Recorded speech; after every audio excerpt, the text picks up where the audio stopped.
A veciñanza de Vilaxoán hai anos que camiña dividida en dúas partes. Por un lado a Asociación de Veciños e por outra a plataforma Experta Vilaxoán.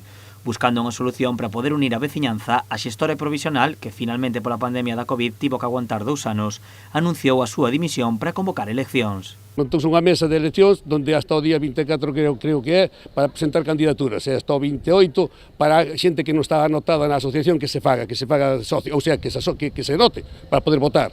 E logo deixa tomar as riendas a directiva nova, a que entre. Nunha reunión mantida entre a xestora da asociación Experta Vilaxoán e diferentes veciños, decidiuse que podería inscribirse calquera persoa ligada á vila, resida ou non na actualidade. Os de Vilaxoán fomos emigrantes, estamos emigrados por todo Villa García, pero somos de Vilaxoán e queremos a Vilaxoán, o sea, que poden ser da asociación e votar.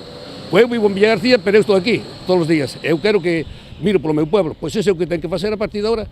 A directiva nova, unirnos a todos, e agora mesmo neste momento eu creo que nunca máis unidos estuvemos. Dende Experta Vilaxoán valoran de forma positiva que se volvan a convocar eleccións. E a nos nos parece cojonudo, porque iso significa, bueno, vaise ver se a xente ten interés ou non na asociación, se ese sentimento de pobo, de buscar, de pelear por cousas, está vivo e vai a depender da xente.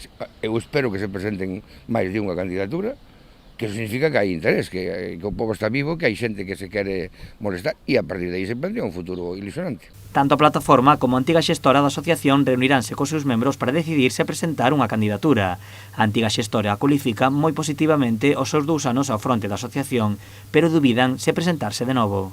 Ojalá nos puderamos presentar, pero vamos a ver, eso tenho que dicir que teño que falar con toda a xestora. De momento non hai noticias. De momento, este momento, non. A nosa idea si é presentar unha candidatura, pero non é un sentido de presentar unha persoa, senón nós que queremos facer unha candidatura cun equipo de xente de traballo.